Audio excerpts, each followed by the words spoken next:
welcome to Tell Me Your Story, New Paradigms for a New World. I'm Richard Dugan, your host, and I thank you so much for joining us here on the program because today is game day. That's right, we're going to play a game that, well, we kind of all play, but we don't really realize that we're playing it. At least not in the context as we're going to be discussing it. And we hope that you'll stay with us. That's the teaser for you here, because we're going to be talking about a couple of world-renowned business astrologer. I'm fascinated to talk to this woman, and a Feng Shui expert, another person I am looking forward to talking to. I'm very interested to see how these two ologies, if you will, although Feng Shui doesn't end in ology, nonetheless, how they mesh together. We'll find out about how these experts combined to offer a 300-page encyclopedia of money attraction tools. The title of the book is Money is an Energy Game. That's right. That's the game we'll be playing. We'll be playing with, you're not going to play with my money. Okay. I will play with my money. You are going to play with your money. Okay. If I ever go to Vegas and gamble, what I'm going to do is I'm going to go to the front office, to the manager. I'm going to hand him, let's just say I'm going to use a discretionary income of $100. I'm just going to give it to him and say, can I just go play without having to bet? Because you're going to get the money anyway. So I might as well just put the house and set up to win.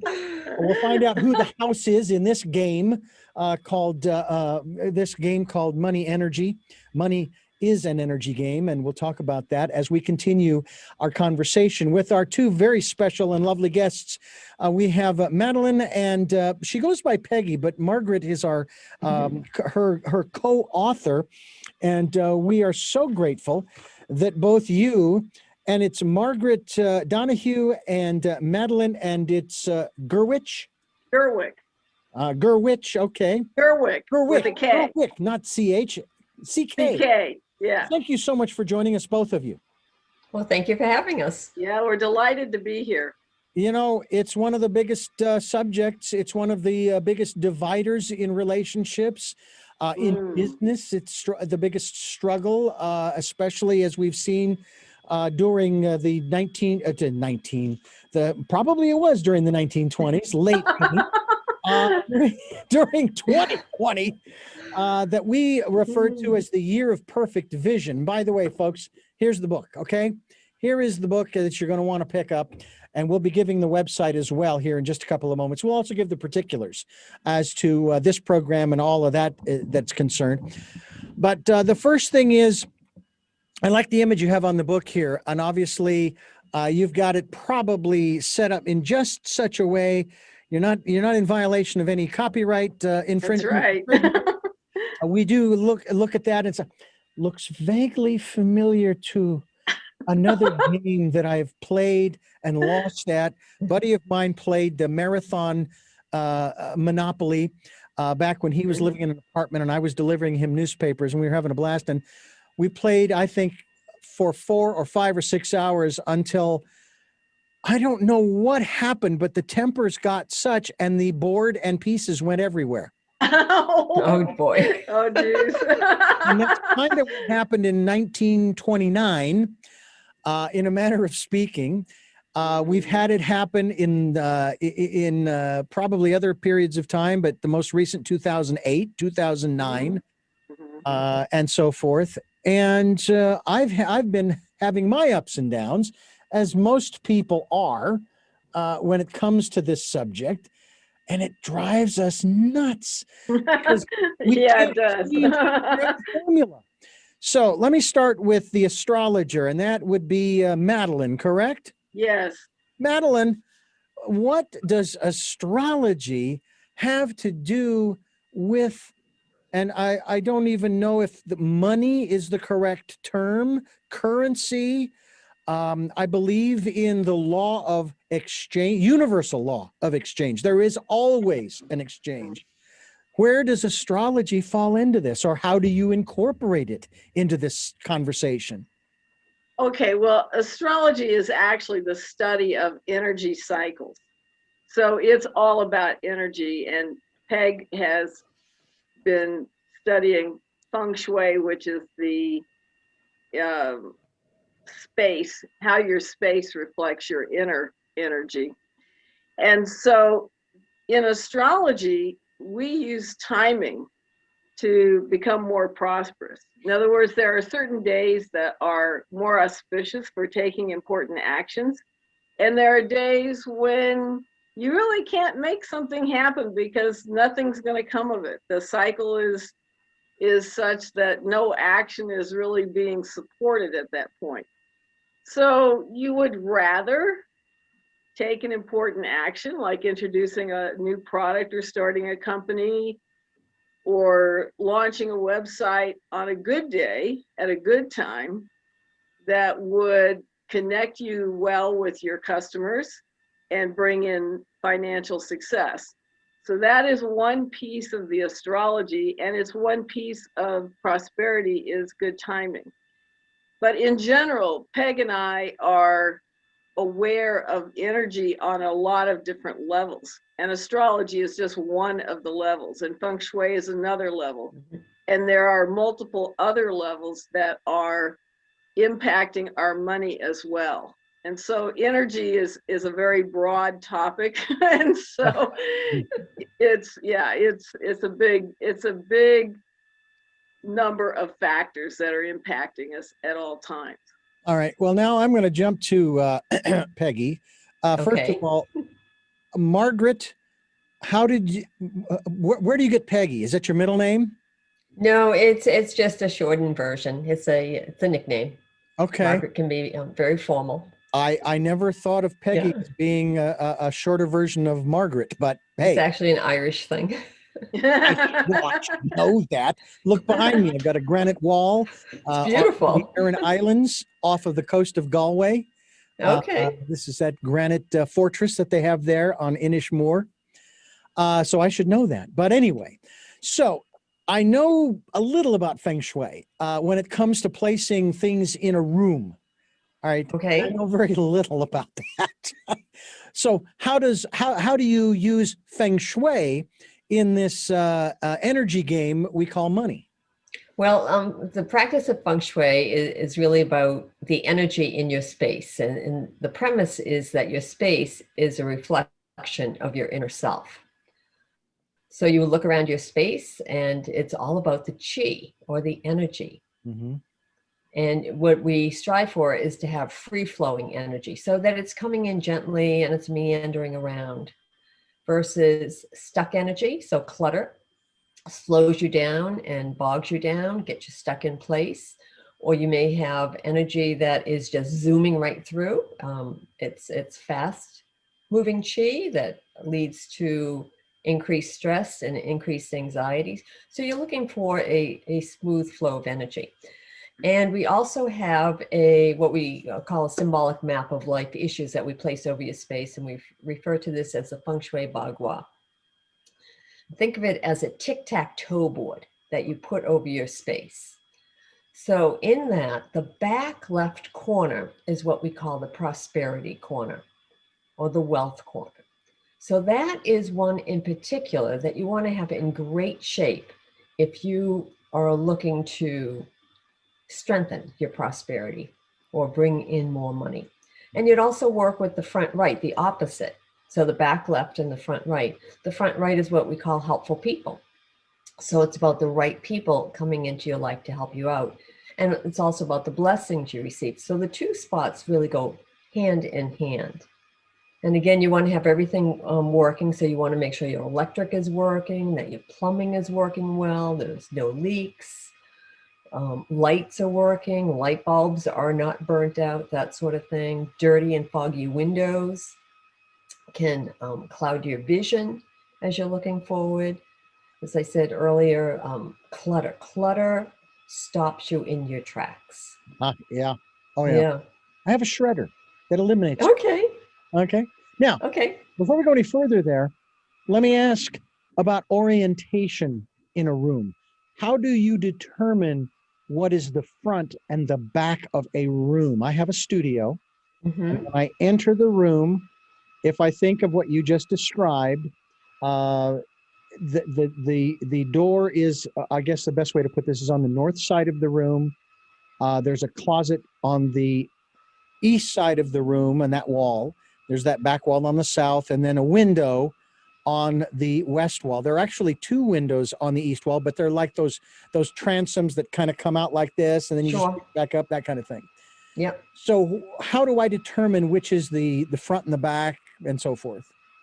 Well, there's various systems in Feng Shui, and I work with both the Western system as well as the traditional classic system.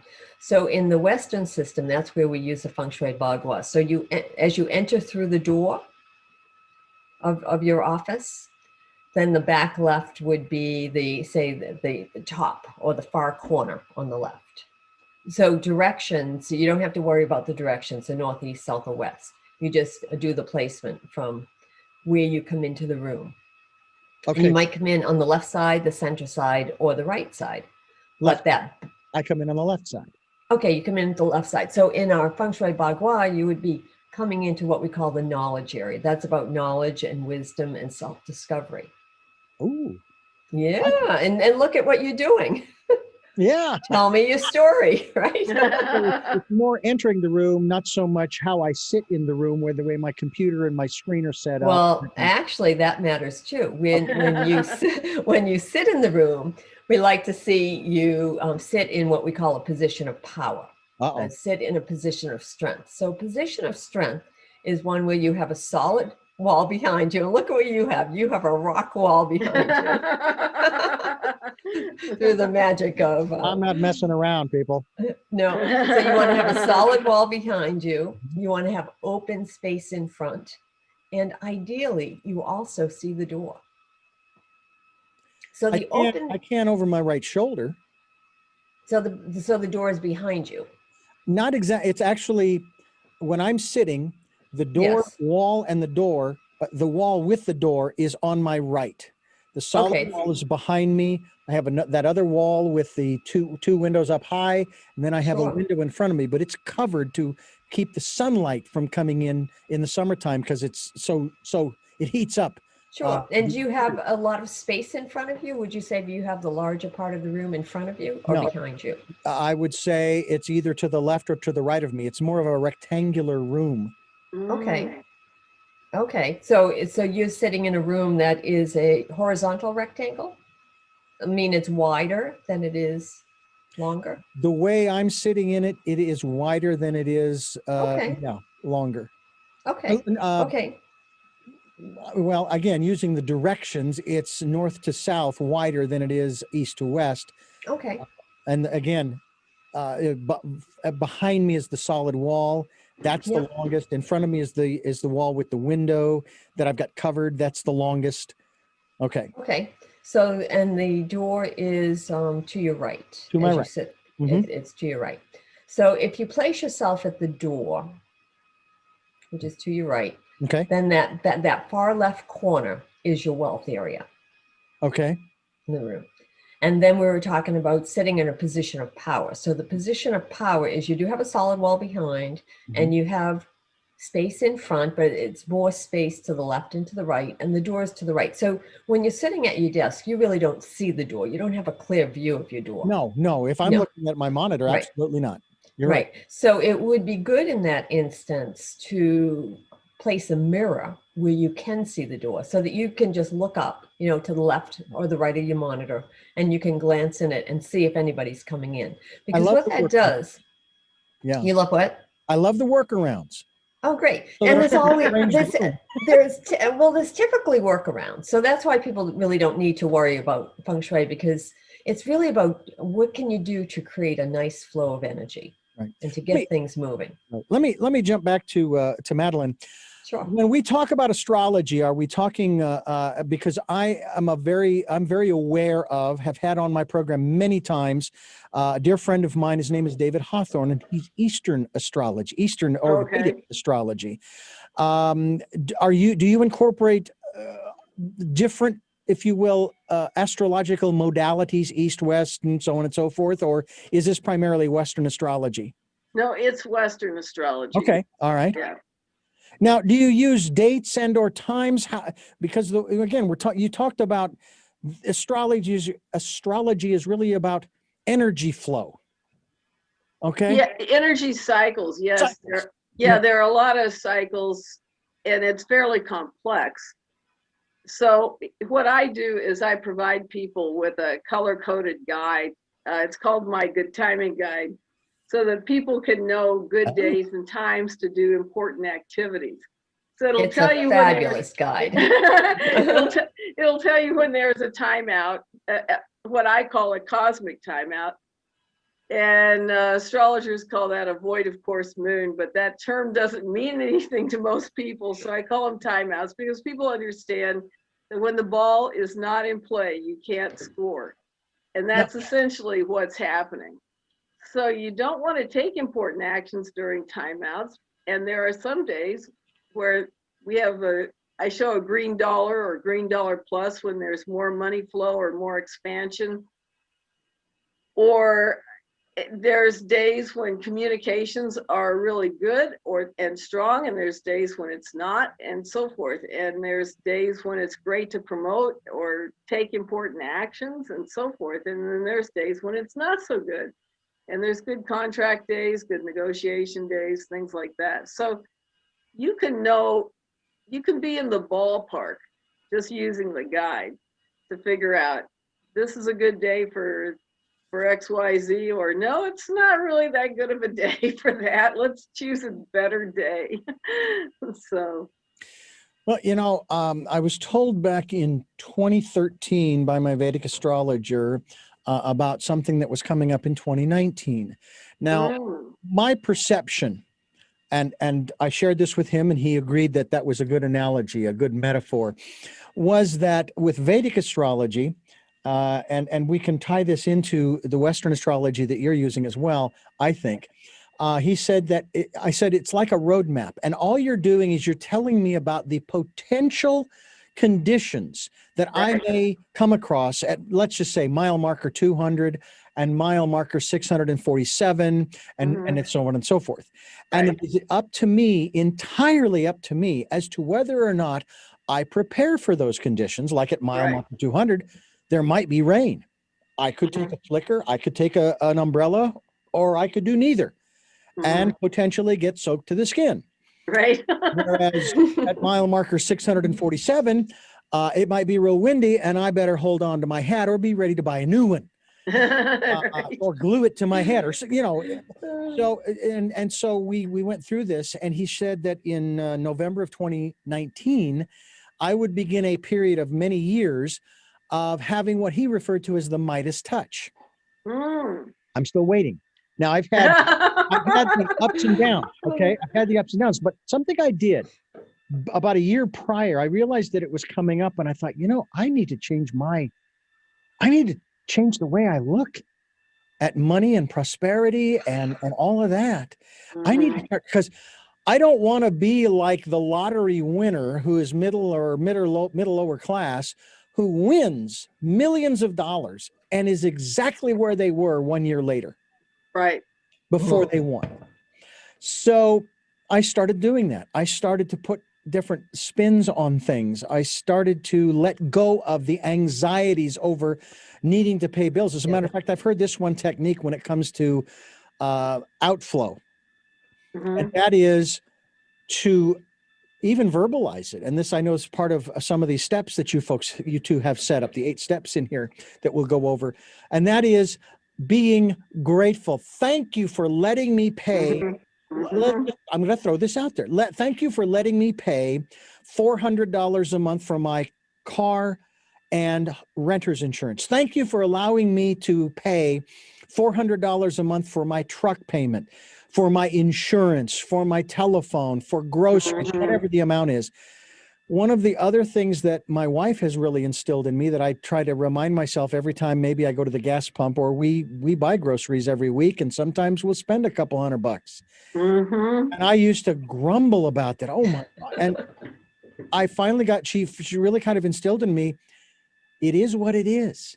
Yeah. Okay. It just is. It just, you can pay it or not. Yeah.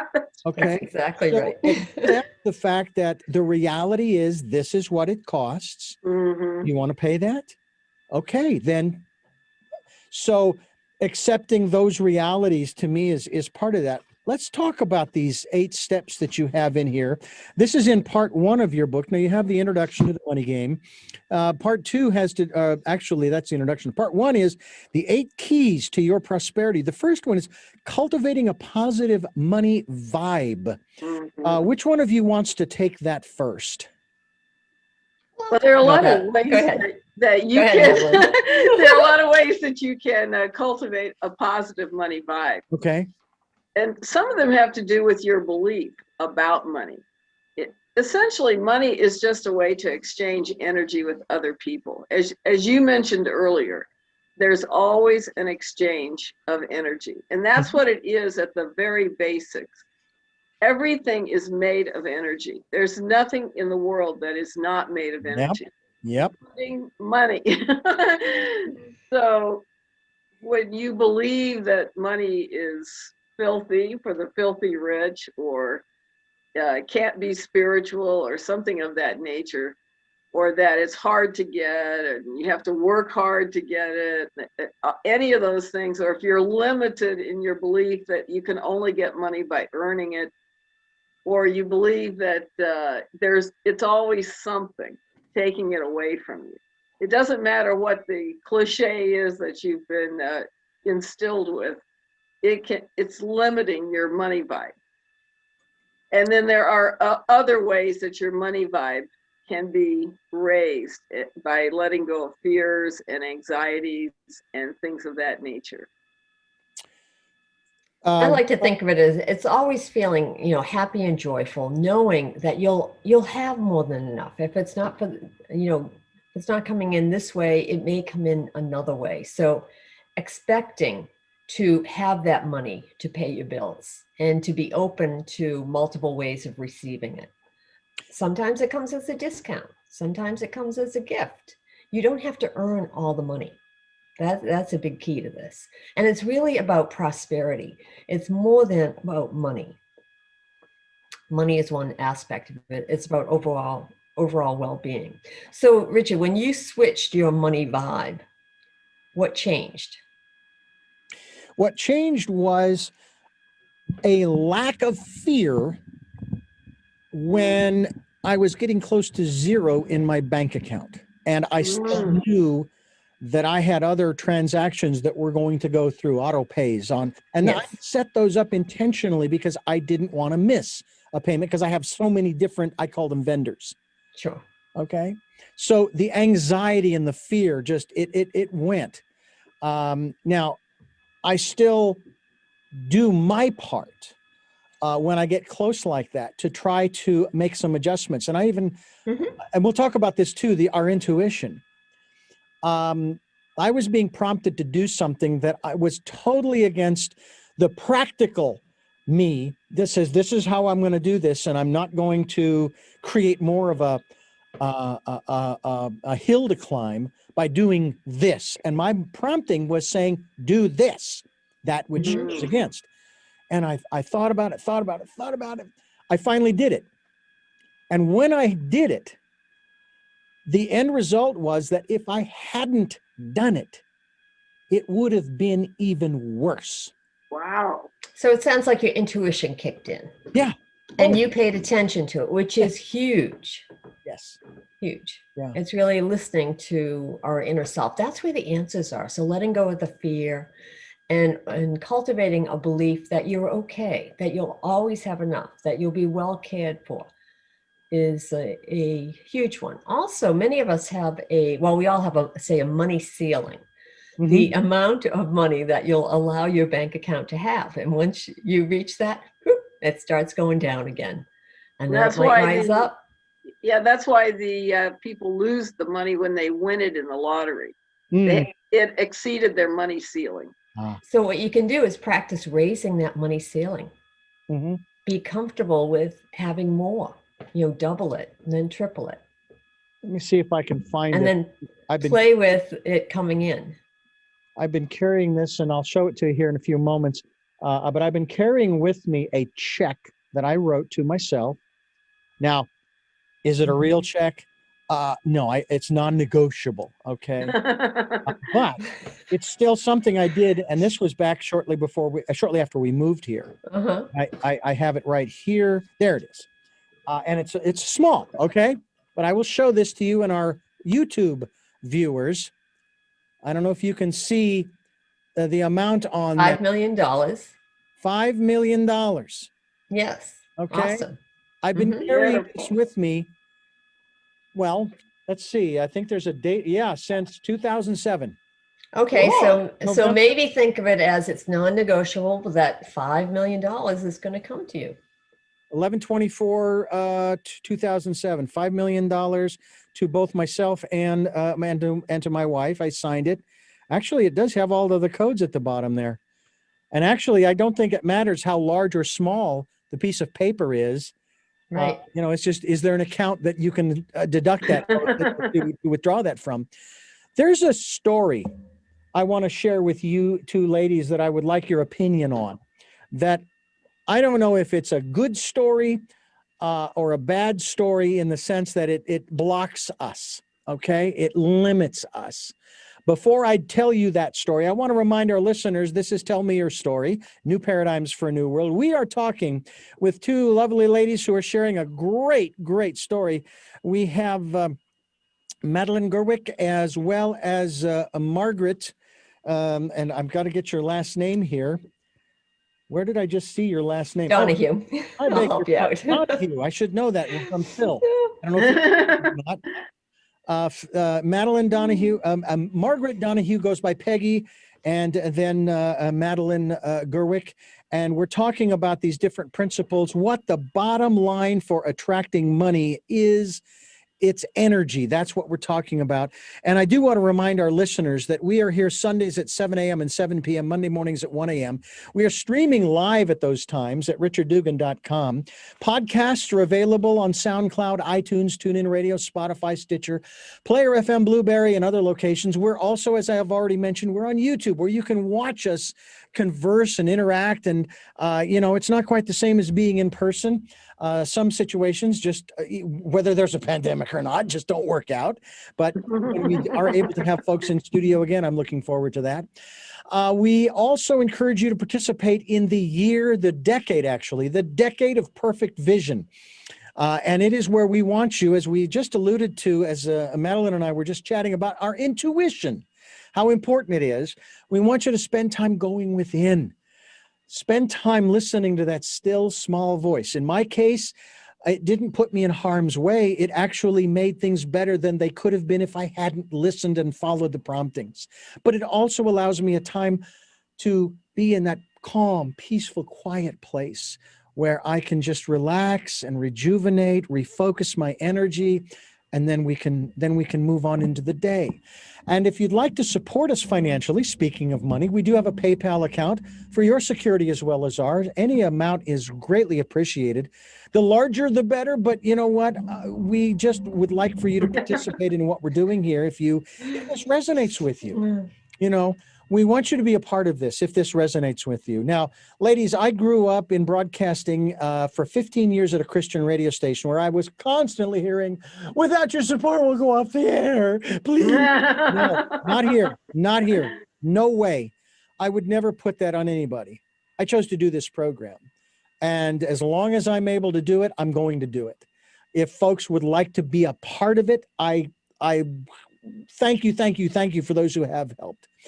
And thank you to those who will down the road help. So that's kind of my perspective. The story I want to share with you is I'll keep it brief because I would like both, and I'll start with you, Madeline, and we'll go to you, Peggy, afterwards. Mm-hmm.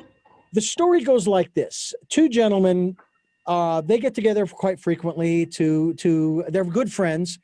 Hard for me to believe that I can actually say that I have a friend who I've known for 50 years. I mean, I'm 61.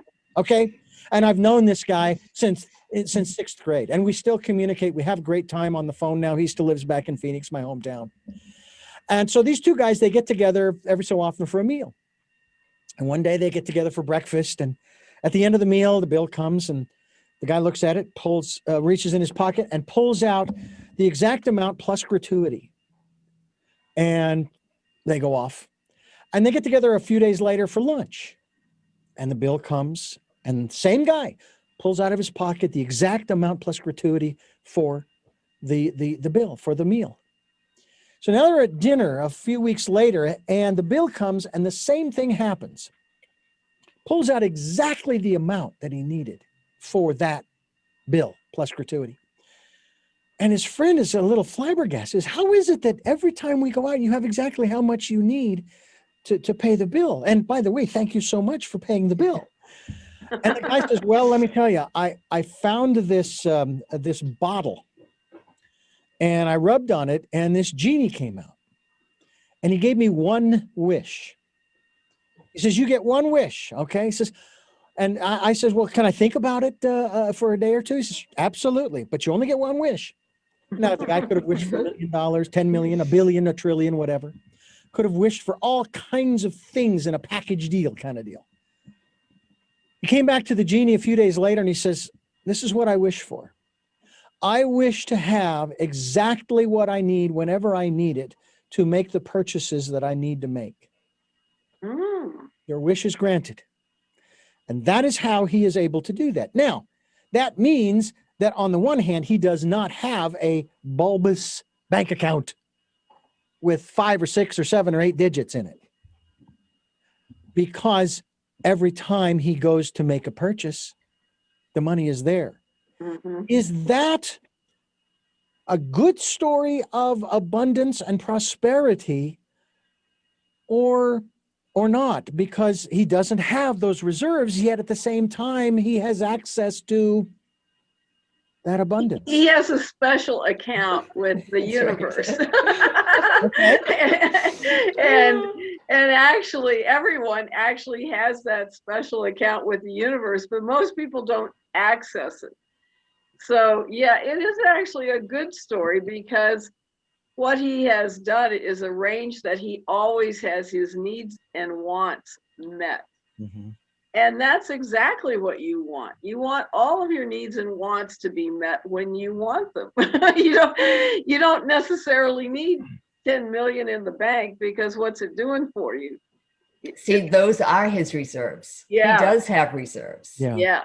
Now, would you, I've made this comparison a number of times, but I'm hoping that I'm not being cruel. Those people who have those huge reserves, who are basically holding on to it. There are television programs that focus on people who hold on to stuff, and they're called hoarders. Would you put these people at one level in that category of being a hoarder of money? Well, it depends on what they're doing with it.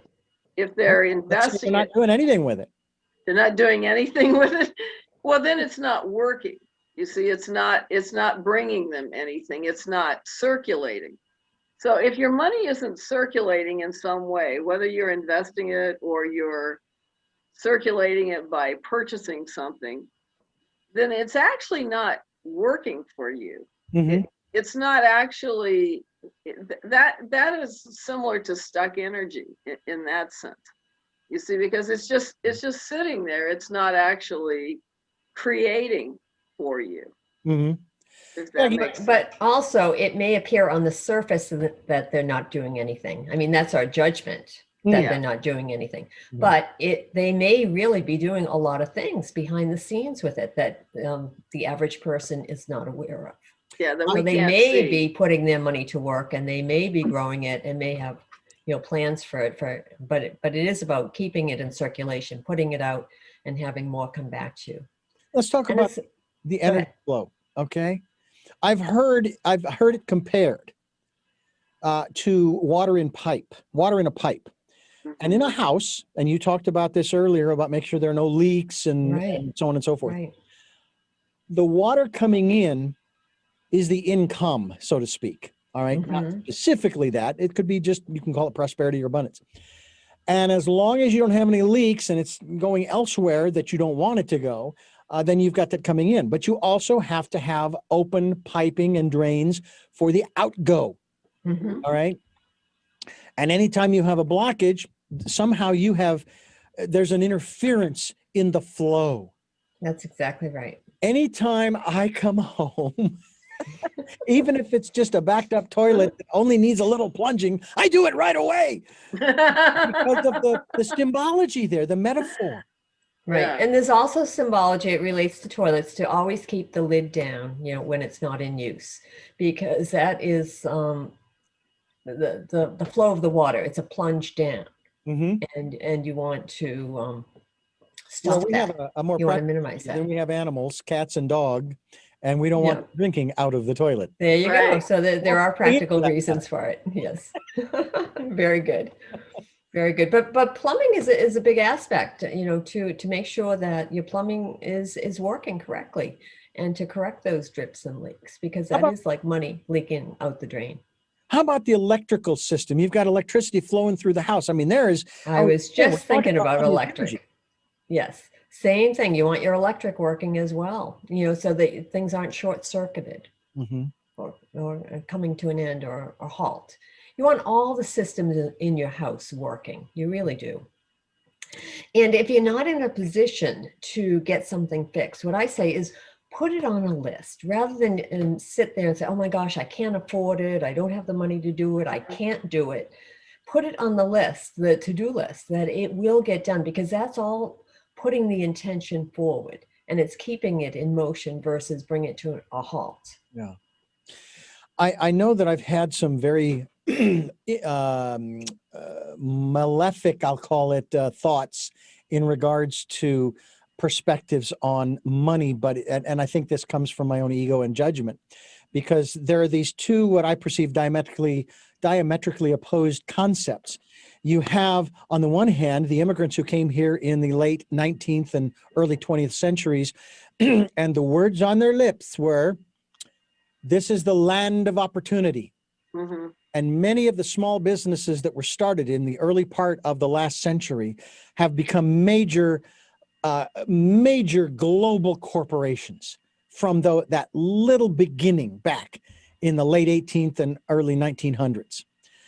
And then there's the other side of the coin that we see in this country today, where the government says, you can make up to this much, but you make more than that, and we're going to take a bunch from you. And it's like, so then what's the point? What's the point of trying to quote unquote accumulate wealth, okay, and so on and so forth? And a matter of fact, what just hit me, and I want your tug on this one, Peggy, is that maybe that's the wrong focus. Maybe that's the wrong focus for an individual that says, on the one hand, it's a land of opportunity. On the other hand, if I take advantage of the opportunity, I could make millions of dollars, but I won't get to keep it. So that is one focus, but I would say that's a downward spiral. Yeah. Okay. The upward spiral is the more I have, yes, I get to share some with the government, and that's okay, and I'll make more. Yeah. But is that be okay with it? But that's not really the point. I mean, yes, the Bible even says, render unto Caesar what is Caesar and unto God what is God's.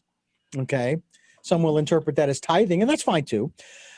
But that isn't really the point of our being here, is it? To make money. I mean, we're created to make money. Well, I think the point of being here is to be happy, to live a life in joy. And so money helps you to do things, and it also helps you to help other people. If you want to be in a position to help other people, it helps to have the means to do that. Yeah, absolutely. You can't, it's hard to help somebody if you're really poor. It's much easier to help them if you have some means to do that and to share. And the more you do that, the more, good deeds, they come back to you in many different ways.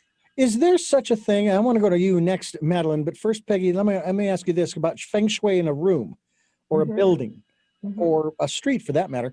Is there such thing as Feng Shui in one's wallet? Well, the Feng Shui in wallet, it's Feng Shui is all about the energy. So, if you think of that, the energy, and it depends on how you feel about your wallet. Is your wallet serving you? Is it, does it always have enough money in there, for you when you need it? Or are you feeling like it's empty? Yeah. all the time, that it's a Well- black hole or whatever is in there. It's always going out. It's one Or- more thing. Or Madeline? when you look at it, do you feel happy that your Yeah. wallet is beautiful? Yeah. Or Yeah. does it look like it needs to be replaced? Right. So have a wallet that feels point. good and works for you. It's all about the energy. So you've can feng shui your house, every room in your house, your office. We look at the feng shui of your land. It's all about the chi flow and all about the energy behind it. You can feng shui, look at your desk, and we lay the bagua on the desk. So your desk has a prosperity corner. It's the back left from how you sit at it. So you could place something there that reminds you of prosperity. I like to have a treasure box. Actually, I have one of my favorite gifts there. It's a box that one of my brothers gave to me years ago when he was in the Mideast. And it's inlaid, and it came to me, and he sent it with gold, frankincense, and myrrh. And that was like, oh my gosh. And that's what I keep in the prosperity corner of my desk. Oh, wow. Yeah, it was just such a fabulous gift. Money It still is. an energy game here on Tell Me Your Story. I am Richard Dugan, and I have been joined here on the program by two lovely ladies who provide, I think, a great resource for you. Margaret Donahue and Madeline Gerwick. I want to thank you two for being with us here on the program. I've got more questions for you here. Just want to remind our listeners, this is Tell Me Your Story, New Paradigms for a New World. We're giving you choices and knowledge of those choices to help make your dreams come true. Some of those choices you've heard of before, probably. I never thought to incorporate them. Other choices you've never heard of before and need an explanation. And that's one of the reasons why we're here talking to you about a Book of the Year award winner for a visionary. It's a visionary award from the Coalition of Visionary Resources, www. Why I haven't done that in years. COVR.org is the website where that is located. But you can also go to their website. Your website is moneyisanenergygame.com. That's Yes. correct. We'll be linked to that, by the way. We're going to make sure, and it's going to be here on the screen for those people who are watching on YouTube to be able to go there, find out more about the two of you, find out about the work that you're doing, and also find out how they can have a more abundant and prosperous life. One of the experiences that I had early on in my broadcast career had to do with being an operations manager. The first station that I was the operations manager for was a Christian radio station. Money was talked about a lot. And render unto Caesar what is Caesar's, and da da da da da da. But one of the things that behind the scenes that I thought was so fascinating was that, we didn't pay a lot. I mean, the minimum wage. When I started there in 1981, it was $365 an hour. Oh, $365 wow. an hour. Okay. I was 21, So that was when 1981? 1981. And Hey. today the minimum wage is still what, $7 or something an hour? It's fast approaching it. A lot of places, if not nationally, they're trying to get it to $15 an hour. Yes, which would be great. But in my state, I think it's still in the $7 range. Okay, I would agree with you. Yeah. So, but when I left 15 years later, I was making a whopping $7.35 an hour. Double. In 15 years, my salary, Oh my my hourly wage doubled. But the point I want to get to is when I was hiring people and I would give them the job description and they'd say, okay, and this is what you're going to get paid. Well, okay. And as the time went on, okay, we worked out at the transmitter site where we did not have a cleaning service. We were the cleaning. And I had to go in every so often and clean the bathroom. And I had to have them do it too. We worked 8-hour shifts back then. So when we got to the point where I needed them to clean the bathroom, the toilet and the sink and the whole bit, that, you guys don't pay me enough to do that. And I said, excuse me, but that was in the job description when you were hired. Okay, you agreed to do that. Now, I could have gone down that road saying, God, $3.75 an hour, come on, they don't pay me that much. So I tell you what, I'm going to take this and I'm going to take that and I'm going to pilfer. Now, was a story on at that time, ABC Radio News about Motorola. This was probably 1987, 88, maybe 89. And I will never forget this story. Motorola was laying off about 1,000 people.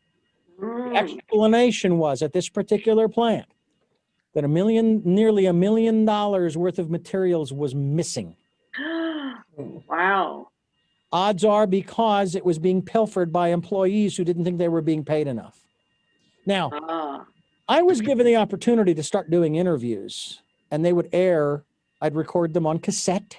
Mhm. They were played at 7 and 7:30 in the evening during the week. Mhm. And I began to think about compensation. I began to think about the exchange, universal law of exchange. And I Mhm. began to realize that I wasn't getting it in my paycheck. And I could have said, no, man, that's just not right. I'm not going to do this. This is crazy. But I looked at it from a different perspective. And that perspective was, I am getting the interview, I'm getting the experience, I'm getting the materials, I'm getting the contact, Yeah. I'm getting the training, if you will. And that was my compensation. Mhm. That's right. You look at it as an exchange. And for you, that was a good exchange. It was You've worthwhile. I'm sure the two of you have heard of the law of diminishing returns. Sure. Yes. Yeah, that's a big economic story behind that. Yes. My boss at that station, that was one he lived by. Don't put out more than you think you're going to get back. And we had a client, we had a programmer who came on board, signed the contract, paid the first couple of weeks, and then had this project that he wanted us to do. And I said, yeah, I think we can do this. I did the project, took a while to figure it out, but I did it. And 2 weeks after that, he quit as a programmer. And that's why my boss was upset, because all this effort we put into this. And my thought was, well, no, wait a minute. He may have quit after, say, 4 weeks, but he left here with a good taste in his mouth, knowing that if he referred other people to the station, hey, that might help us. This is part of changing one's vibe, isn't it? Mm-hmm. It sure is. It sure is. Let's talk about one of the other aspects of money is an energy game. And it is, folks, it really is, because it doesn't matter whether you've got dollar bills with, pieces of paper with dead presidents in your pocket, or coins for that matter. We need to, and this is what we've been talking about also has to do with releasing blockages to success, learning the secrets of subtle energy at work. Subtle energy, talk to us about that. Let's start with you, Adeline. Madeline. Yes. Oh my goodness, I'm sorry. Madeline, tell us a little bit more about this aspect. Okay, so there's actually quite a bit of science behind what we teach. So even Bruce Lipton figured out the exact way that a thought becomes an energy in your body and actually changes your body at the cellular level. And so your belief, he actually showed, in fact, the name of his first book was The Biology of Belief. And it actually showed the subtle energies behind how things translate from a thought into reality. And so there are actually a number of different ways that we're choosing whatever we create. And we're not often aware that we're creating. When we tell a story, we don't realize that we're creating more experiences of that nature. But that's what we're doing. We're telling the universe hears that story, we're telling it to a friend, but the universe hears that story and says, oh, Richard wants more of XYZ. He's telling this story, so that's what he wants. He wants more of XYZ, whatever that story was about.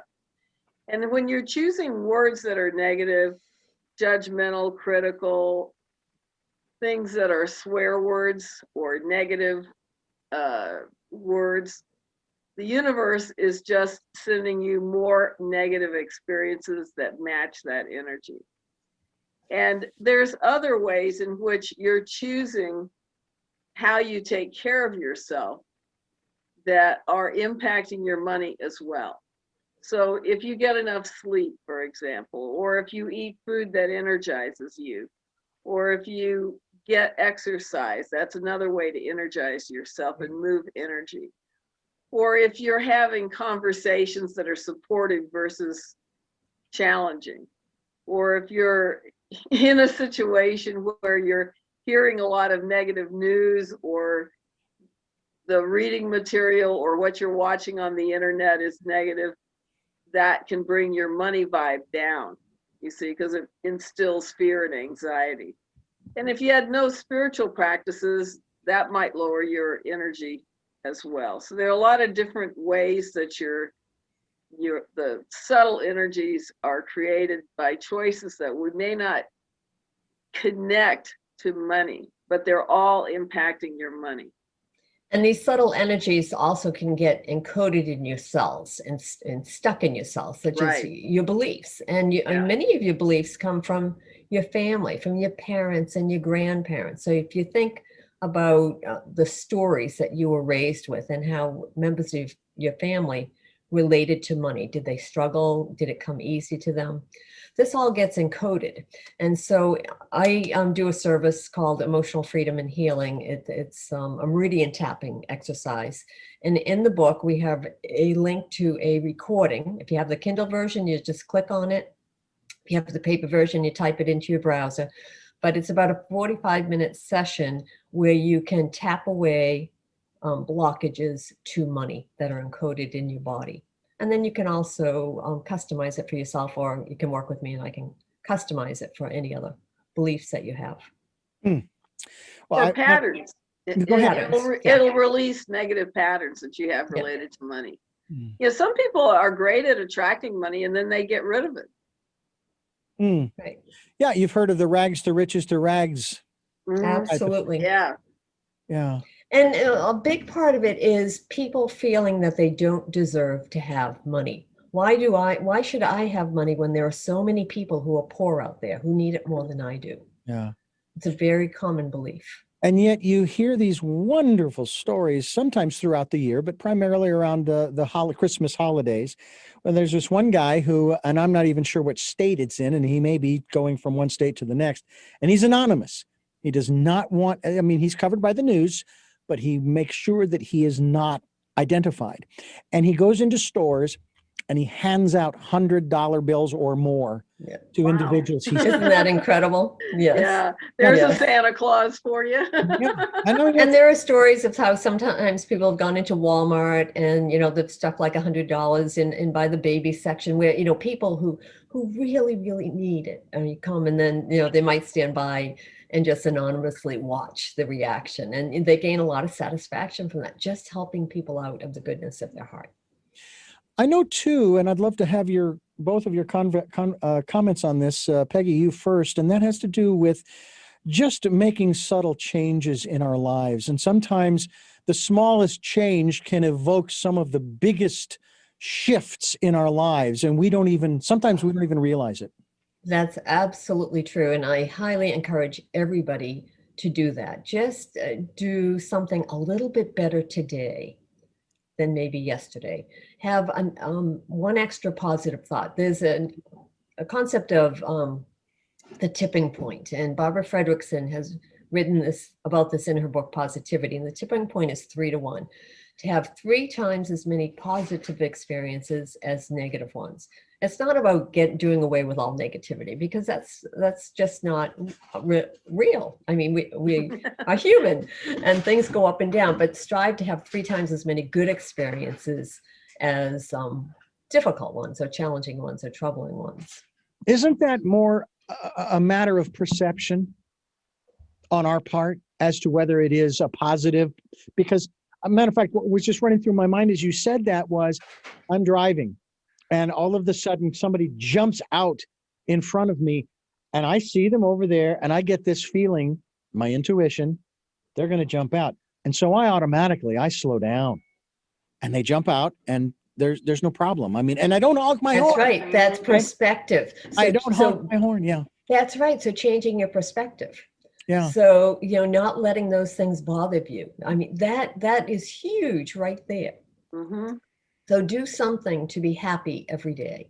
Yeah. Cultivate your own joy and happiness, because ultimately the answers are within ourselves. And all of this is about ourselves. It's not about other people, Mhm. but other people show up in your lives because they're showing you where you have some growth to do, or where you can make changes. They're showing you what your energy is. Yes, What they are. energy is They that are you're showing you putting your out, energy. right? Yes. Is Yeah, that and sort of the ultimate, so to speak, the ultimate law of attraction? yes. And Yes. I say that the answer is always the work is always on ourselves, and the answers are always within. But other people on the outside can show you. Right. Peggy Donahue is my guest, along with Madeline Gerwick. And I want to remind our listeners, this is Tell Me Your Story, New Paradigms for a New World. We're talking about money is an energy game. Get plugged in, okay? Because there is absolutely no reason why, and correct me if I'm wrong, ladies, we can't, in a manner of speaking, we can't have it all. I'm not saying that, whoever has the most toys wins. That's not what I'm saying. Right. Right. But that there is more than enough of everything, because not everybody wants the same thing. That is exactly true. Right. That is right. And one of the things that is not widely understood is that everything is made of energy, and there's more than enough energy in the universe for everyone to be extremely prosperous. So it's not about a zero-sum game. That is a mistaken idea. We're always spiraling up. If you look at the economy is not what it was 20 years ago or 50 years ago. It's not a zero-sum game. And so you want Everybody can win, really. yes, everyone can become prosperous. It's more a matter of our thinking. Right. And so, and what we expect, and we're always creating what we expect. And so stop expecting that it's always something. Or That's right. You don't have to lose in order for me to win, or right, for me to do better. We can all do better together. right. Do you think that under our present, how do I put our present national attitude, okay, that's a message that is slowly sort of inculcating into society, or is the national attitude such that no, it's somebody else's fault that I am the way that I am? Now, I did that when I was 19 years old. I blamed the state of Arizona for labeling me legally blind, and so then I applied for disability under Social Security, and I got it for a short period of time. And it was then that I finally got to the point where I realized, you know what? This ain't on them. This is on me. And it's only a limitation if I believe it is. And that's when I really adopted the concept of perceived limitations. Mhm. Yes, I have a daughter who got brain damage from heart surgery when she was 16. Mm-hmm. And I worked very hard to make sure she did not feel sorry for herself. And so she doesn't see herself as disabled. And she's able to do everything that she needs to do. That she cooks and cleans and takes care of the cats and does all the things that, a normal person would do. Mm-hmm. And so it's about perceived limitation. And she doesn't see herself as disabled. It's a perception issue more than anything, as to whether or not we see something as a limitation or an opportunity. That's exactly right. And I think it's about doing the most you can with what you have. Yes. And we don't realize how much we really have. We have That's a lot. right. We have a lot. Yeah. Yeah. One of the other points is creating with trust. Mm-hmm. I think I know what that means, but I think you better explain it just in case I don't have the right one. Well, that goes back to the concept of knowing you'll always have enough. Knowing, like, when, giving thanks that, okay, I'm so glad I have the $400 to pay this bill this month. Sending that out versus, oh my gosh, how am I going to pay this bill? How am I going to make my mortgage? Because when we're thinking that way, you're constricting your energy, and it's what I call a spiral down, and it shuts down. But you want to keep that funnel open. Yeah. And if you don't trust that the universe, God, goddess, cosmic source, whatever word you like to use, is, there to assist you at all times, then that means that you are the only one that you can count on to solve all your problems and pay all your bills and so forth. It's much, much easier to create when you have the assistance of the universe in your back pocket. And Madeline, you have a great story that you share about how some magic money came to you in a time of dire need. Yes. My ex-husband had cancer, and he was getting chemo every week, and it was costing $7,000 each time, and the insurance would pay $1,000 each time. So we were accumulating a debt of $6,000 each week. And so I started thinking about how I could get this money in, and the town had a little ducky race down the river with little rubber duckies. And I could have won $50,000 if a certain arrangement had occurred. And so I started thanking the universe every day for bringing me in this $50,000 from this race. And of course, I entered the race. I bought ducky tickets and all of that. And 4th of July came, and the ducky race happened, and I didn't win. And I was like, oh man, I was so sure I was going to win. I felt positive I was getting this money. And the next day we went to the clinic, and they announced to us that they had gotten us $60,000 from the manufacturer of the chemo. So see, I brought the money in a way that I didn't anticipate. I didn't even know that opportunity was available to me, but it came in because I was bringing in that money, you see. And so that's why it's important to have trust. If you don't have trust, you're in the, oh, woe is me routine, right? And you also have to take inspired action. You just can't, say, okay, I know it's going to come, and then not do anything. See, Madeline was always, she kept on this. Kept working on it every day. Kept working on it, kept going to the clinic, kept accumulating the debt, and, somehow this is going to work out. You bring up the word that comes to my mind is expectations. Mm-hmm. We need to let go of expectations. Yes.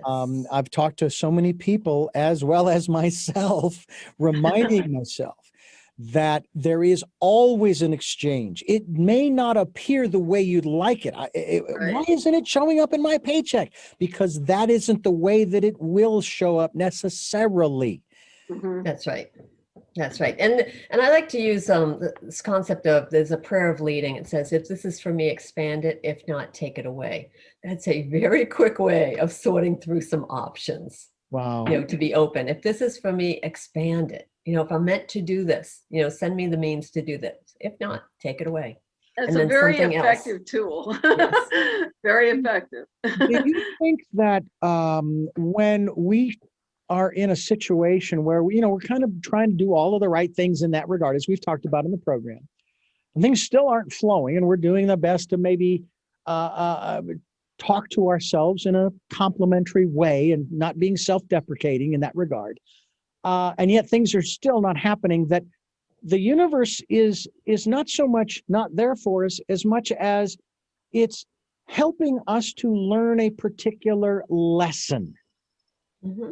Okay. It's always a possibility, but you may also be blocking it in ways that you're unaware of. That's what I was thinking. Okay. Beliefs. And so, in that situation, I would recommend that you do Peg's release, the emotional freedom and healing release for prosperity that we provide free with the book. And actually on Polaris, on my site, we actually provide that that specific release for $25. So, you So know, it's like that getting the covers- book for free. Yeah, it's like getting the book for free. Yeah. Absolutely. So, yeah, a lot of times it's that. Right. So you have the website, which is Polaris. Well, my website, my personal website is polarisbusinessguides.com. Now, can folks get to either of your, because you each have your own websites, can they get there through moneyisanenergygame.com? Perhaps under our That's a authors. good question. I don't know. Perhaps under our author descriptions. They will be, that's for sure. Good, because I want people to be able to get through to the two of you. Yeah. If what you either of you is saying resonates with someone, and say, well, I'd like to get in touch with Peg because, you know, I really need to do a major renovation mentally. So it's in a Feng Shui sort of way. Or I need to get a hold of Madeline to maybe get a reading in that respect. And That's right. To that end. So in our author bios, I'm almost certain that we have links to our personal websites. Excellent. But if not, we'll make sure that absolutely happens. Yeah, we'll make sure they're there. Yeah. As a matter of fact, I think I was scrolling through there on moneyisanenergygame.com, and I do believe I saw the links there. There were several different links that folks can find out more. I want to ask you here on Tell Me Your Story, New Paradigms for a New World, how you, Peggy Donahue, became interested in Feng Shui. Well, I think I have always had aspects of this in me. Prior to doing this, I had a corporate job, and I did that for over 21 years. But in that space, it was always important to me, and I was in a management position, that our areas were really neat and clean. And eventually, it became a corporate requirement. Neatness became a corporate standard when we went through quality programs, say in the 1980s. I also grew up in a family of 9 kids. And so think of 11 people in a house together and a lot of chaos. I was the one often that did the cleaning or put the laundry away, because it was important to me to have a very nice, neat, orderly space. Same thing in a room that I shared with my sister. I was always putting her things away because I would put mine away, but I needed it to be neat and orderly and tidy. And now I know that when I learned Feng Shui, that there's a whole language behind it. And, you know, to me, it has always been intuitive. When I was in a corporate environment, every week I would bring myself in a bouquet of fresh flowers. People would want to know, what's the occasion? I'm just celebrating me. It's, you know, it just makes my office feel good. And it was always important to have nice office space and to keep it in great shape, to have it feel good. That's really what the chi is. It's a good feeling. I didn't know at the time that there was a language for that. So when I left my corporate job, I was just going to take 6 months off and get another job. I happened to be the breadwinner in our family. My husband was a full-time dad. And when I was taking the 6 months off, I dove into some of my favorite subjects, and I did a very deep study on metaphysics. And I just kept going, and it's been over 21 years now. So I never really went back and got another job. Instead, I went and I got 3 Feng Shui certificates through different programs. I have studied this really for years. I went deep into energy, deep into intuition. It's really just been a passion. And then I also made it my livelihood, because it's amazing. Mm-hmm. It's all about the energy. I consider myself a metaphysician, and I'm curious as to what one of the greatest things that you have learned for your life through the metaphysical study. The answer is always on ourselves. The work is always on ourselves, and the answer is within. Yeah. It's not about other people. It's about our own journey through life. And I think our lives are about expanding our soul. Mm-hmm. And learning. As long as we're living, there's work to do. But work has such a negative connotation. And it's our livelihood. We should be doing work that we really love and we really enjoy. Couldn't agree with you more. And I think that I am one of those few, at least I think it's few. I'd love to hear that it's more than a few, who, for the most part, hasn't worked a day in his life. There you go. And I think more and more people are finding that. A little bit earlier, you asked about things changing. And I want to say, yes, I think things are changing in our greater society. I see it with the millennial generation that more and more of them are taking on work that they love to do. They are opening companies and businesses with sustainability in mind. They're doing it very consciously, and they're making money at it. So they're making money in a good way. Mm-hmm. I think that is driving a shift. There's a movement out there for good news. It's a good news network. It's been out there over 20 years. When I introduce people to it today, I never knew that was out there. So, and I always say, whoever decided that the news is all the bad stuff? Why does the soft stuff get, maligned, Yeah. as it's not, we shouldn't focus on that. If we focus on the good stuff, we're going to see more and more evidence of it every day. Well, I believe that during the year 2020, which at that time was the year of perfect vision, where we encourage people to go within. There you go. That's great. I absolutely always believed that the positive stories, the warm and fuzzy stories, there was actually a name for them, and feel-good stories. I always believed that they would sell, and they did, especially the further we moved into 2020. Not only because of a lot of the negative news about the pandemic, but because of the election, because of this and that and the other thing. And I thought, come on, I don't want to hear any more of this stuff. Matter of fact, somebody asked me today, the day of our conversation, about when, if there were going to be programmers that are going to want to come back into the studio. And I keep getting that. I've had that question asked to me over and over again over the past 14 months. And I kind of snapped at first. I snapped at the guy because I was so irritated by the question. I was like, enough already. And I don't want to hear any more complaining. And yet here I am complaining about the complainers. At least you recognize it. And I'm trying not to do that and saying, look, they're entitled to their opinion, and I'm just going to leave it at that. Okay. But it's like, come on, people, get a grip here. It's not permanent. All of this is temporary. That to me seems like another point to be made here about our financial or monetary or prosperous or abundance perspective and position, is that it's all temporary. It's not permanent. That's absolutely right. And it can change at any time. So that if you're struggling, you can make changes that will make it easier for you. And if you're riding high on top, it can change as well. So the work is always on oneself to keep cultivating our own chi, our own energy, and to go out and do good deeds and help other people. And that comes back to us multifold.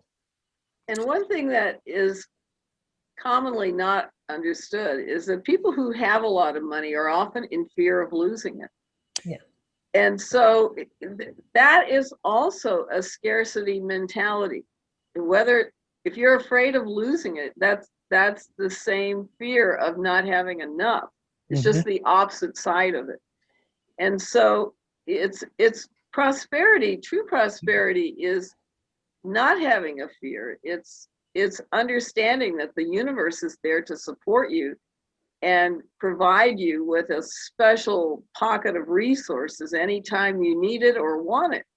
Right. And it's back to your story about always having enough. Always having enough. Yes, exactly. And so having this fear of losing it is similar. It's the same scarcity mindset. Rather than seeing the universe as abundant and living in the abundant universe, they're still focused on this zero-sum game of scarcity. So we don't want to just suggest that people who have a lot of money are out of that mode, because a lot of them are still in it. Yeah. Now, Madeline, if you thought I forgot about this question that I asked Peggy, I'm going to ask it of you now. I didn't. Oh, okay. We just kind of went, and that's the way this program goes. Look, The universe asks the questions. Okay? Just along for the ride. I have a lot of fun riding. I keep my arms and legs in the vehicle at all times until it comes to a full and complete stop. And it's racing along right now. Madeline, what is it about astrology that has so intrigued you that you've made this a part of, I want to say, what, your business model, if you will, maybe of your life? Yes. Okay, now, a very long time ago, when I was quite young and waiting tables in a restaurant, some guy came in and he probably watched me for 10 minutes and he says, "I bet you're a Virgo." Well, it turns out I am a Virgo. My son's in Virgo, and actually Peg is a Virgo too. And that's why we both like neatness and tidiness. But so, of course, this guy was trying to pick me up for a date. And I took the bait and I went out on a date with this guy. And he showed me this book called Heaven Knows What by, oh God, what was that guy's name? Anyways, Heaven Knows What had a special arrangement.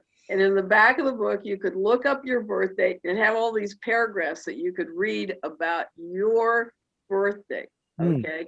So I read all these paragraphs about myself, and then I looked up every one of my family members, and I just could not believe how accurate it was. It was so accurate, I was dumbfounded because I was studying science. And we all know that astrology is not considered scientific. So I had to know, how could this possibly work? How could this possibly be so accurate? And so I started studying astrology, and then I started understanding cycles, and that they're really energy cycles. And all the energies that we're familiar with are represented by the planets. And it's common to hear as above, so below, meaning that the energies that we are able to see from the planets is what we're experiencing here on Earth, because everything is synchronistic in that sense. Oh, yeah. Right. And so, so I started, because I got my degree in economics, I started looking at economic cycles. And I discovered that they were far more accurate than anything that we had been taught in college, which is a little distressing. But actually, when you really look at economic assumptions, they're not correct. And the law of diminishing returns is a great example of that. That law does not work. It does not work. Get it out of here. Yeah, get it out. The idea that you are always maximizing profits, that is BS. And I think the guy who finally called it on that one the most clearly was saying, well, if we were all going to maximize profits, they would only hire women because they work at 60% of what men make. Right? Uh-huh. And so, you know, so that was the end of that one, right? So that is changing. Yeah, it is changing. Very good. Yes.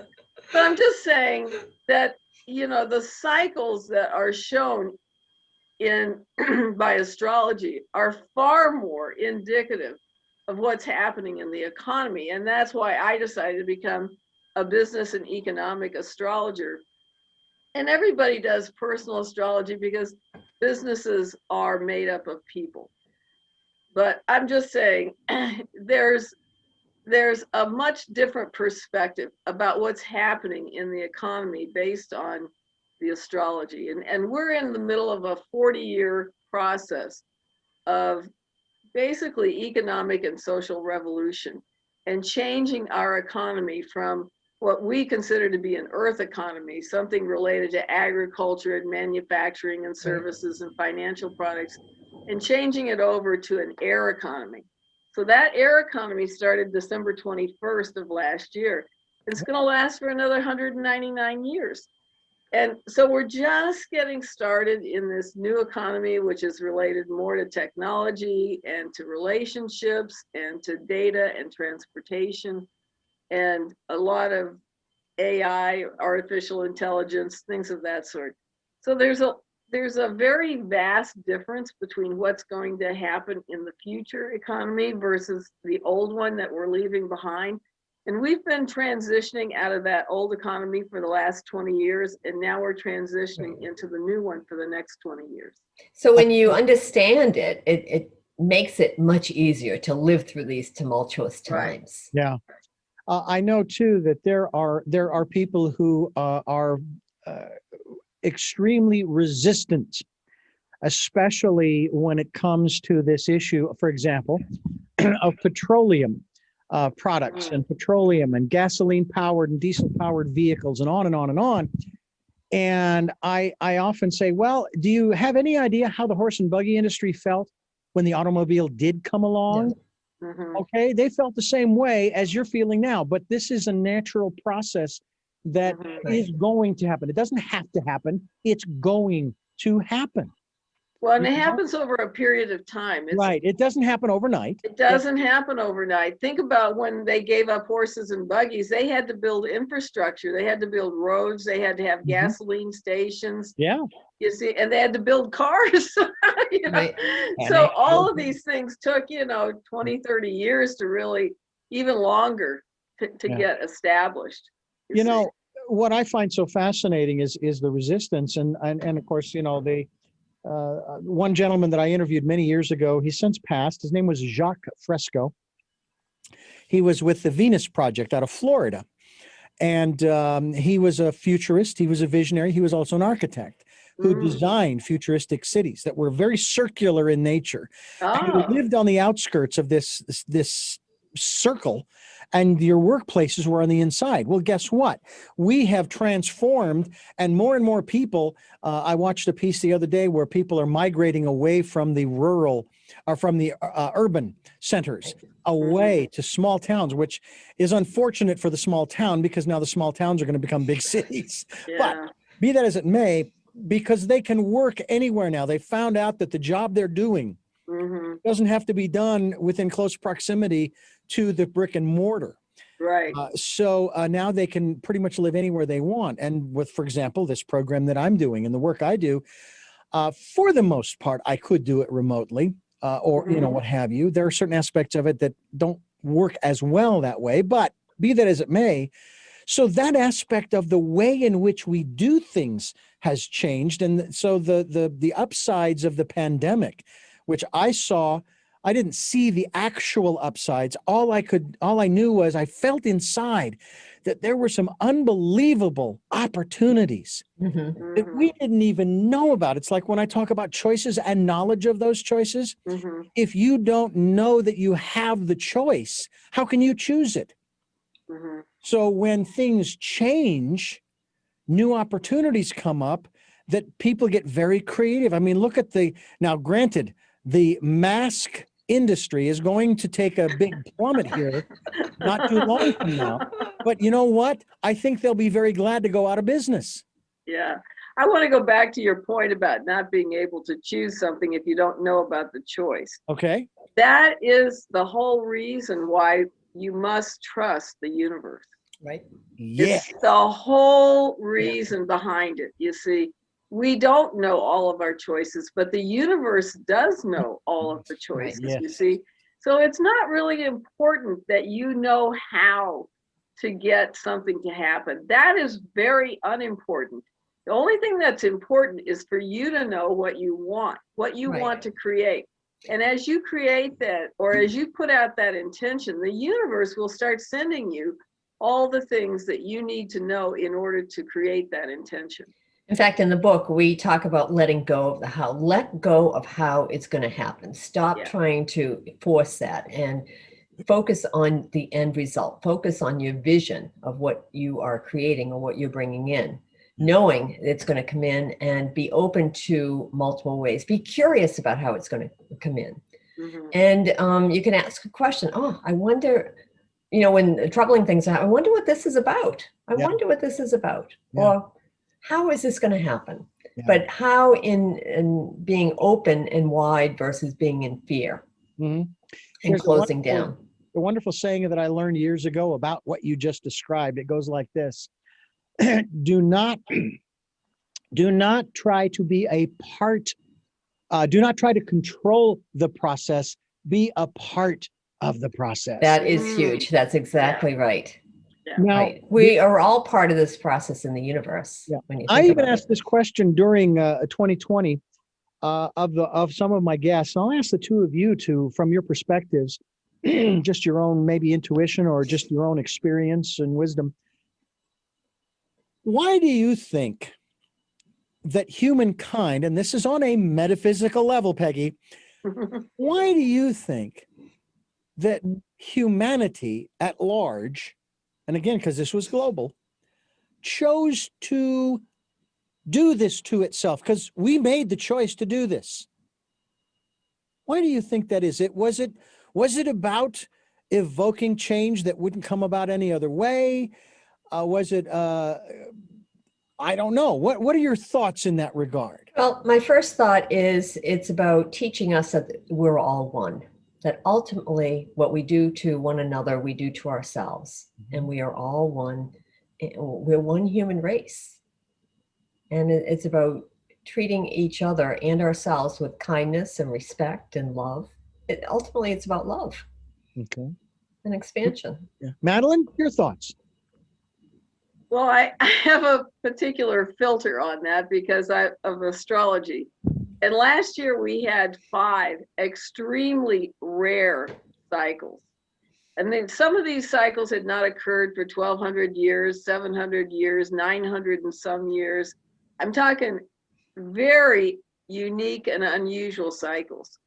So the universe was telling us via these very unusual and rare cycles, 5 of them occurring all in the same year. If you had 1 in a year, that would be a lot. Mm-hmm. But 5 of them. So they were telling us that we should be preparing for a very major change, a very unusual, unexpected change. And we got that. Now, you can argue it in a lot of ways as to how it happened and why it happened and what the ultimate goal is. But if you look at what's going on, there's a lot of pushback against whatever has been thrown at us, right? There's a lot of pushback. And what's the pushback about? The pushback is that, no, we're not going to be your robot or your automaton or whatever. Yeah. You see, we're looking for our freedom, our liberty, and we expect to create a country where we're living with the Constitution of the United States. And so, there's a great awakening in terms of people even recognizing that the Constitution was being eroded. And that was not actually noticed by a lot of people until this happened. And one of the unusual cycles that's occurring is the planet Pluto is returning to where it was at the time we had the Declaration of Independence. Okay, so that particular cycle takes about 248 years to occur, to come back. Pluto's a very, very slow planet. Yeah. So this is a cycle where we are basically rebirthing or regenerating our Constitution. Let me throw something in the mix real quickly here, because we're coming close to the end of our program here, and what I'll throw in there is that in the Declaration of Independence, it talks about how we have not only do we have these inalienable rights of life, liberty, and pursuit of happiness, but it also says we the people, in order to form a more perfect union, establish justice, ensure domestic tranquility, which we haven't really had in 2020, right? Promote the general welfare, and secure the blessings of liberty to ourselves and our posterity. Do ordain and establish this Constitution of the United States of America. Now, I get what you're saying. I hear you. And I ask those who are staunch individualists, constitutionalists, how do you balance your constitutional rights with those 2 provisions of the Declaration? The Constitution wasn't designed just for individual rights. Well, it's designed to create prosperity for all, basically. Yes. You see, that's really the whole point behind the Constitution. And and you can't do that without freedom and liberty. True.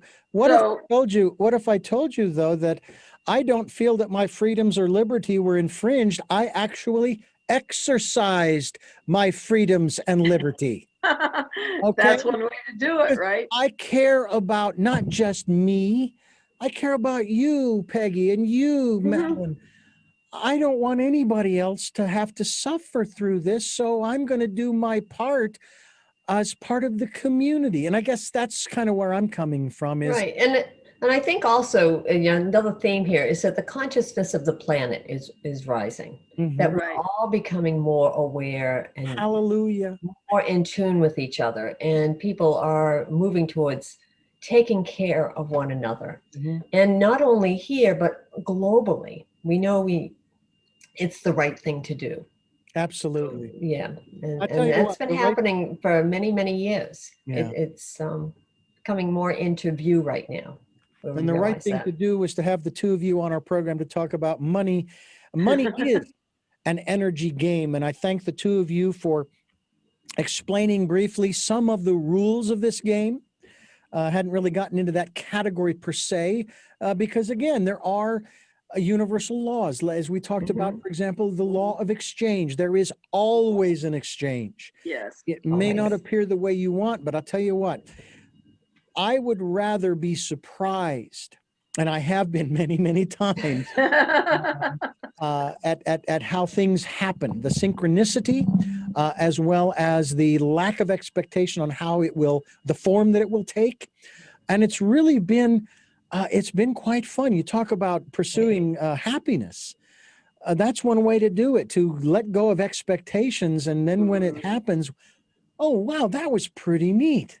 Right. And surprise can go either way. So how about being delighted? Delighted is good. Yeah. With how it will happen.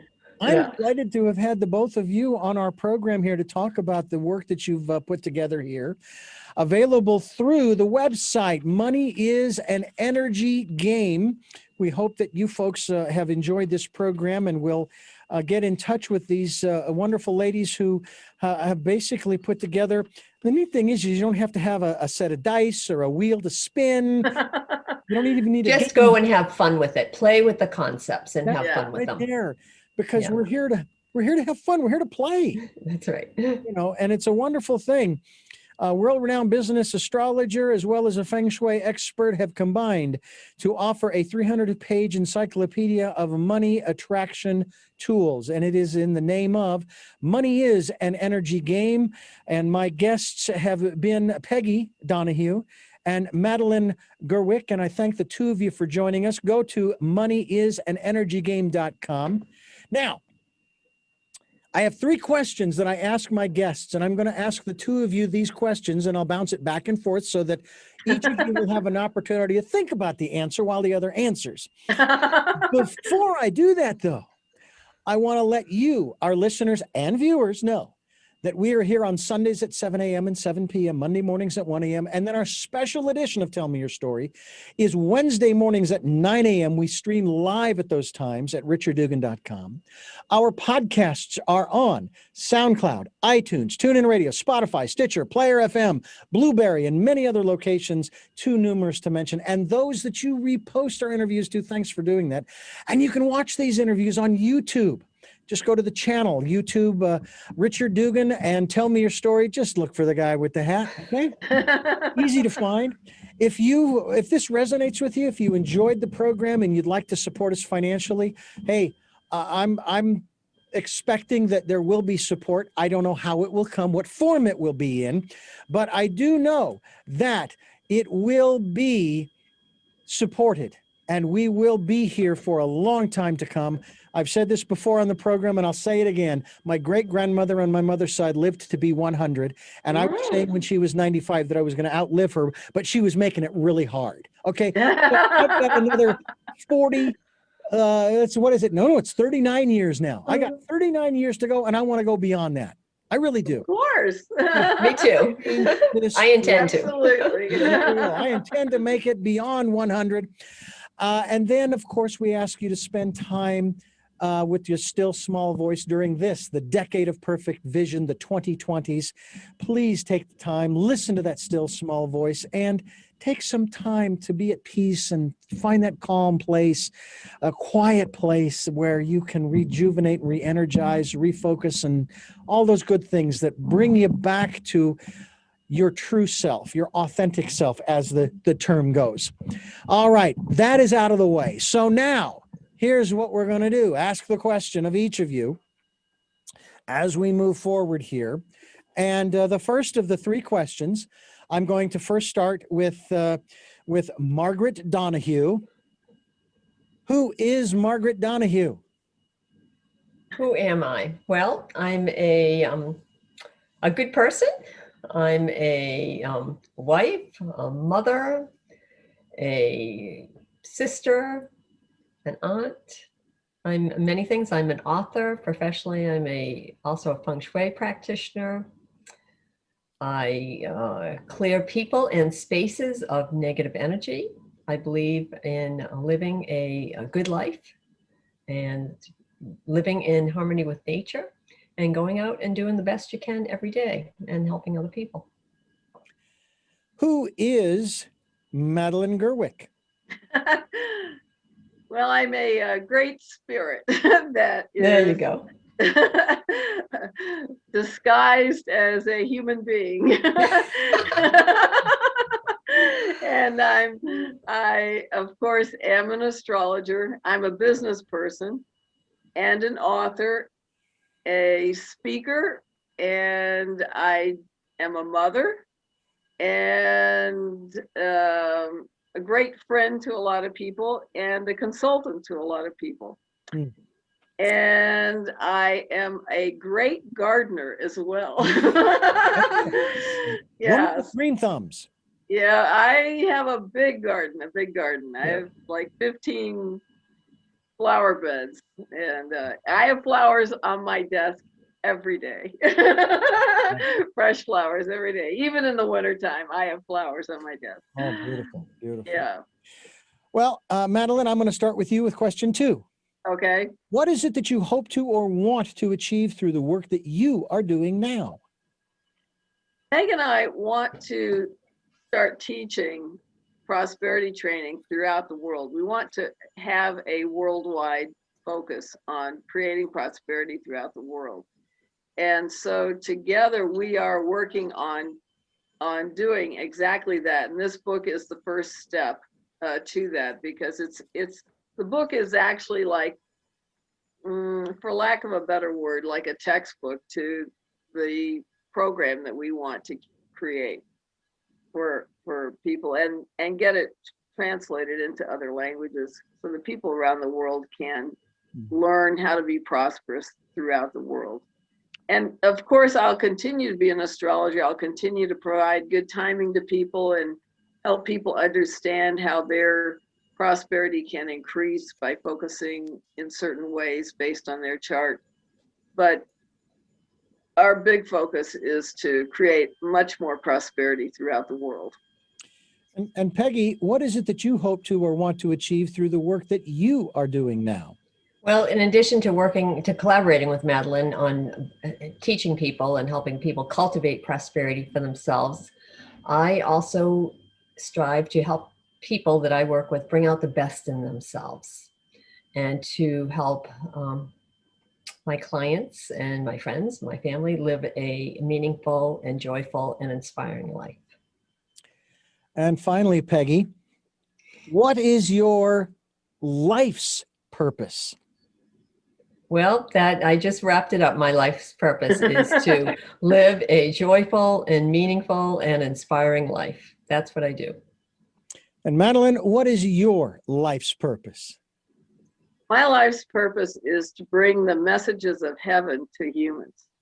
And that's what I do with astrology. And so I want to continue doing that work and to provide those messages in a way that people are inspired to create higher levels of prosperity throughout the world. I want to thank the two of you for joining us here on the program. It's been a great pleasure. Learned a lot. I've got a long way to go in terms of really putting the pedal to the metal and making things really, really happen in that regard for myself, because there are not just organizations, but individuals that I would really, I wish that my best friend, who I mentioned before, I've known for 50 years. He and I, we always talked about these different milestones. In high school, we talked about going to our class reunion. Never went. Haven't been to neither of us, okay? We went to college together, junior college, and I watched him over 3 semesters. The first 2 semesters, he would sign up for the classes and everything, and he would drop one each semester. The third semester, he dropped them, and he was having so much fun dropping them, he dropped them all. All right. I invited him to both my weddings. He never showed up, but we're still best friends. We took a trip across country and almost ended the relationship because of financial challenges that we had at the end. And I said, I'm not willing to lose this relationship over that. He came out to me, to which I said, yeah, so what? You're still my best friend. He called me up once and asked me for some help financially because he was living in his car back in Phoenix. And I wish I could have sent him something, but I gave him some advice, which he followed, and he's doing great today. And now we're going to be celebrating come September of 2021, 50 years that we've known each other since. Oh, that's awesome. That is awesome. So, you just don't know what is going to happen in life.